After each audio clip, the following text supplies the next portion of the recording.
Hello everyone, today we are going to perform an experiment to form bubbles of CO2 gas. For this we need citric acid, baking soda, food colors, measuring cups and a scoop. First measure 25 ml of water in a beaker and transfer it to a cup.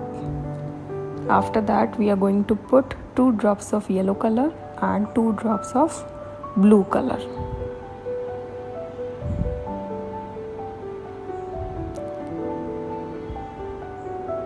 When we'll mix it, the color becomes green.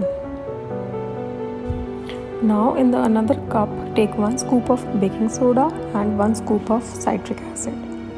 Pour the water into the mixture and then chemical reaction will take place and we can see the fizz is being formed. The fizz that we saw are bubbles of CO2 gas that is being released. This is the same kind of fizz that can be observed when a soft drink bottle is opened. Thank you for watching our videos.